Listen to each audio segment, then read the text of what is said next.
What's going on, everyone? It's Letitia with Barefoot Gardening. I hope that you are doing well. I am incredible. It is a beautiful day. A little tired, but definitely grateful today. Let's talk about something that's pretty awkward to talk about, but I feel like I just want to tell you anyway, because that's what I do. So, but the question is, will bear fruit and grow last, right? Will it survive as a business? Because I'm officially broke. Broke. I mean broke, okay? But I am so grateful to be broke. And you may say, my goodness, that is the most craziest thing I've ever heard in my entire life. But let me tell you why. If it was not for the community coming together and supporting me as I got started, especially in my pursuit to purchase a 10-acre farm, I would not have been in the place that I am today. So behind me is a little bit of the infrastructure that you can see and all around. So we're going to walk around the garden and I'm going to show you some of the things that would not have happened if it wasn't for the community supporting me, donating things, gifting money and things like that. So now is the time. It's been long overdue. I do want everyone to see, and I will try to mention everything that I possibly can. I made a list, but we'll see if I hit it all. But let me show you what a community can do if it decides to come together and support you. And I'm overwhelmed and so grateful for everyone. I mean, complete strangers, right? That just came and helped and everything. It was just incredible. So let me back up and tell you a little bit of the story before we get to everything that was purchased with the gifted monetary gifts and donations. So a year ago this month, I pursued the purchase of a 10-acre farm, and unfortunately that did not work out. But in the pursuit, in just 2 weeks, I think, we as in myself and my team helped put together a campaign, and we actually raised almost $6,000 just in 2 weeks to go toward the purchase of this 10-acre farm. Now that may not seem like a lot, because compared to the asking price of $1.75 million, it's nothing, right? But I was so excited about the opportunity and so impressed and so just taken aback by the support. And, so $6,000 was incredible. Unfortunately, I could not compete with a developer, knew I couldn't do that. We didn't have enough time to crowdfund and to really get into our campaigning like we had planned. So it's okay. Everything just worked out the way it worked out. No hard feelings or anything like that. It just is what it is, okay? However, I was like, the game is not going to end. The vision is still there. The willingness to want to go forward and move forward is still there. So that's what we're going to do. Bear Fruit and Grow will continue despite not making the offer and getting the property. And so let me show you what that $6,000 purchased. Okay, let's talk infrastructure. For any business, you must have it, right? Infrastructure, supplies in order to do your business. And so the few things that I knew I wanted in place in order to be successful this year was more raised beds, more soil to fill those raised beds, a drip irrigation system, and vertical trellising. So I knew I definitely had to have those things in order for this expansion to work, and a greenhouse, by the way. So let's just walk amongst the farm here and check it out, and let me show you what all we've kind of done, starting with this plot here. Now this is full of weeds. It really is, okay? But underneath, I promise you, there are purple coneflower. There's watermelon in there somewhere, okay? And the reason why this space got away from me is because it really had to be weeded like every week. Okay, and there is drip irrigation in here, so when the whole garden is watered, this is watered. Now you might say, Letitia, you know, you should be able to shut off the watering system to this area. You're probably right. I don't know how to do that.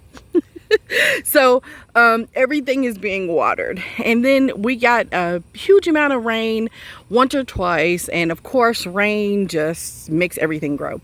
But this plot here is a no-till garden, so I had cardboard, tons of it, almost too much, and I laid cardboard, and then the soil that we bought in, the cardboard cost nothing, right?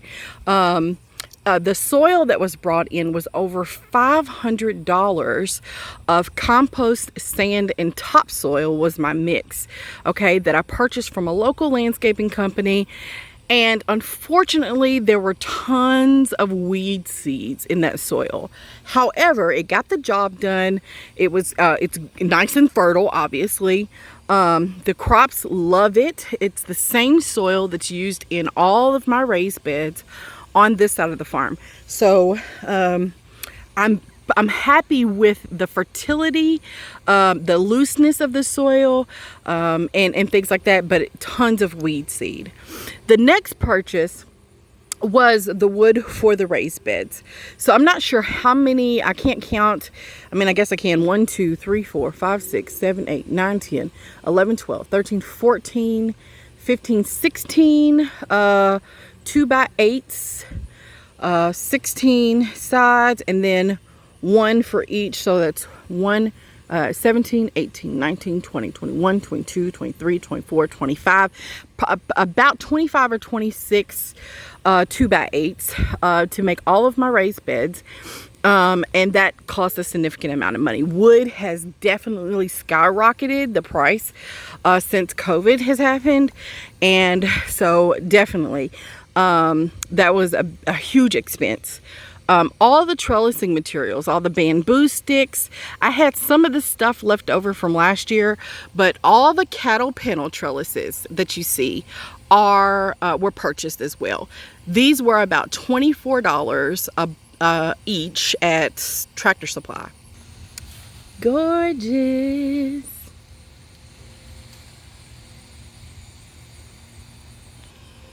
Not gorgeous. Okay, so here you see drip irrigation, right? And so there were tons of pieces and parts that we had to buy. Not only the hose and the drip tape. So this is the hose. This is the drip tape. You had to buy all of these little parts. And some of them came individually, and you had to put them together and things like that. So all of that together was a little bit over $400. And I have tons of it left. So I'm very excited about that. So we can extend, and you know, there's the hose, and the drip tape is in the shed. So we can still grow. There's drip underneath this bed.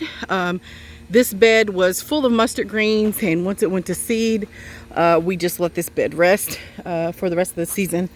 But definitely drip irrigation on most of the property, from this bed down, all the way down, all over. Okay, drip on this side only. We do not have drip in the backyard yet, so that's another task on the to-do list. These two beds, this is a no-till bed that has never been watered except when those plants were established, and those are cowpeas, and they're looking great, by the way. I'm gonna ease on over here, creep on over here very slowly, because there's a groundhog that's living under my shed. But yeah, the cowpeas are really putting on. Look at there, beautiful plants. But this area has not been utilized that much, or this bed. I did have some collards and then some red burgundy bush bean, and kind of let it alone. So for next season, I want to figure out how to get the drip back here. I can't remember why the drip wasn't put in back here in these two beds, because at the time I was big and pregnant and not feeling well. And so two ladies from The one from the Soil and Water Conservation District and one from the Jefferson County Extension Office actually helped me install that. My husband was out here with them, but if it wasn't for them, I wouldn't have got that installed. I had to buy all the pieces, all the supplies, but they did help me install that. This cattle panel is actually another piece of infrastructure. Being in a space that is small and urban, I find it very, very useful to grow vertically. So that's what I did as much as I could everywhere that I could. So you can see the trellising here. The trellising not only was very useful, but part of the infrastructure was also buying a lot of T-posts. And so those easily cost $4 a piece, and I probably have over 20 of those on the property. So again, with the infrastructure, it's very costly. It can be, but again, we were expanding. It's not necessarily what you have to start with in order to start an urban farm. This was just my vision, and I'm very grateful that I was able to get it started, and even, you know, with the small amount of cash that I had. This is another huge piece and very important piece of infrastructure, which is the first greenhouse I've ever had erected on this property.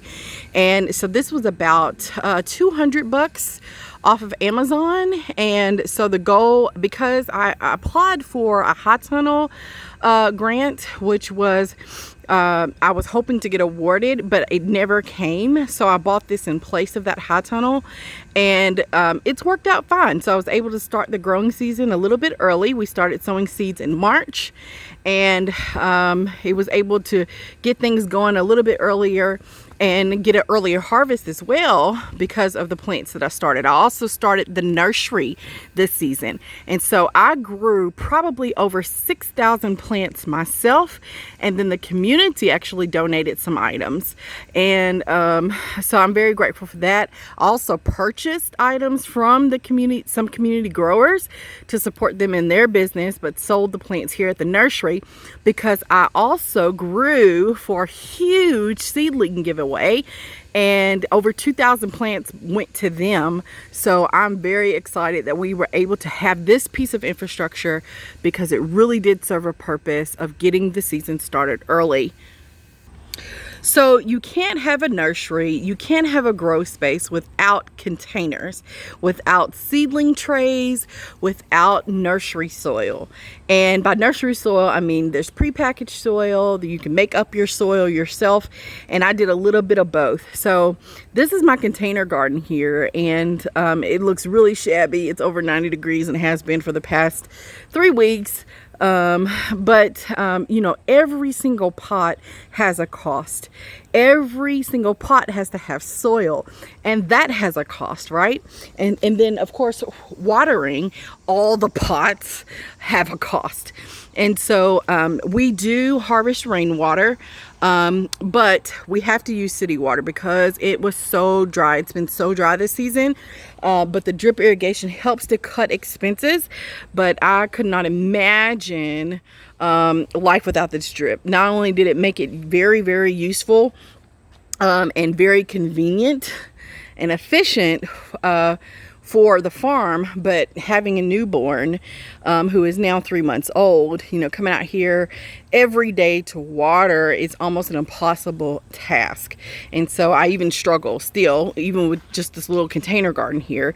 The backyard is not on drip either, but I do grow food back there as well, so I have to water there as well. But I'm so grateful to have some relief with the drip irrigation. We just hope to get it all installed. But the cost of soil, I probably spent easily $600 just on bagged soil. And believe it or not, a lot of that soil I got at a really great price because I would go in Lowe's and Home Depot and places like that and try to find the bags with holes in them, because you get a huge, more than half, 50% off discount if you purchase those bags. So you can imagine how much soil that is, but definitely a huge expense on bagged soil, not necessarily from the big box stores, but from Amazon, because I'm paying for shipping. The bag soils that I use are here. Let me show you. So the Pro Mix variety by Sunshine, also known as Sun Grow is my understanding. But you know, each of these bags costs $90 each. So it's not it's too hard to spend $600 on soil, right? And so then I'm also purchasing what is called perlite, and I'm purchasing this stuff to make my own soil, and it just helps with drainage. So peat moss, I bought a few cubes of peat moss, and that also went into my personal soil mix. And so you have to, you know, calculate all those costs together. So, and I mean, it just doesn't take any time at all to spend the money. These were all volunteers this year. Gorgeous little flowers. I also purchased several garden tools like new shovels, buckets, trash cans, hedge clippers, 2 wheelbarrows, a portable sink so that volunteers could wash their hands outside due to COVID. I did not want a lot of people in my house with my newborn. Several different sizes of fabric containers for my personal use, and a lot of beginner gardeners ask for nursery type supplies, growing supplies as well, because they just didn't know where to start. So part of my garden coaching service is I could actually make a shopping list for them. But I was like, how dope would it be if they came here and got the plants and also got some pots and other garden tools that they may need to start their gardens. So I supplied 5-gallon pots, 10-gallon pots, and 20-gallon pots for purchase as well. Yep, bought this guy off of Facebook Marketplace, but it cost me about $60. I bought 5 new tables and 5 new benches. Here are the benches. 4 new watering cans and tons of trays. I probably bought over 200 trays with holes and without holes, depending on what I was doing. So yeah, again, the cost just rises. I was also able to purchase a tent, and this canopy tent is for farmers markets. I'm letting someone borrow it right now, but I did purchase it for my business, so I'm very excited to have it. It's a gorgeous tent, cost about $200, and I bought 2 5-tier metal shelving units. This one is going outside to house in the spring when I do nursery stuff. I'll have a place to display, and then I have one that is going in the basement for my microgreens business that I will be starting this winter. And so that altogether was about $150 for the metal shelving. So some other things not mentioned or that you can't see in this video are things like advertising, website stuff. So if you haven't been to my website, it's barefruitandgrow.com. There's a cost for that, right, yearly. Licensing. So I do have a Class A nursery license that I had to purchase, and I had to file my business with the state, my LLC, which is a lot of that stuff I had already done before the crowdfunding. T-shirts and labeling and USPS shipments, things like that I had to purchase. I had to fix the car because I broke it when I was hauling stuff for the garden. So I spent about $300 fixing the car that one instance. I should have done a video about that, but I didn't.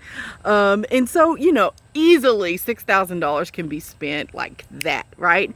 But I'm so grateful. So again, the question is, will Bare Fruit and Grow survive another year?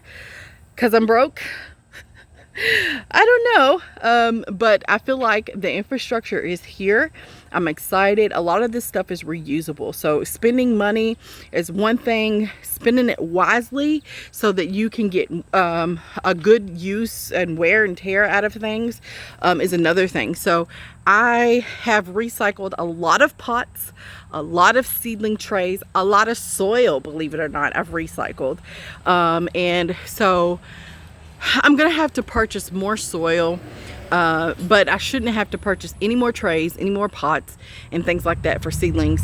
But soil cost is definitely going to be something that I'm going to have to spend year round, and I'll talk about that in another video. Things I'm going to have to spend money on year round. Licensing things, keeping the website running, things like that, are just those purchases that you're just gonna have to do annually. But overall, I'm very pleased. I couldn't ask for a better season, and I wouldn't have survived if it wasn't for volunteers, if it wasn't for community coming together, if it wasn't for the Urban Ag Coalition here. Change Today, Change Tomorrow was very instrumental in providing volunteers, just random people, random neighbors from organizations, people just coming here to help out. It was incredible. So thank you for everyone that is still donating, that is still giving their time if they don't have money, or they may give their money and their time. I'm just incredibly, just so grateful. So thank you. I'm broke, but I'm grateful, and I'm so excited to continue this work, because the things that we do in our gardens, on our farms, in the community cannot be matched by anything else. We are feeding the people, we are educating the people, we are loving on them by providing them with things that they need and they want for their families, and I could not ask for a better life at this point. Thank you all so much for watching. I love y'all. Until next time.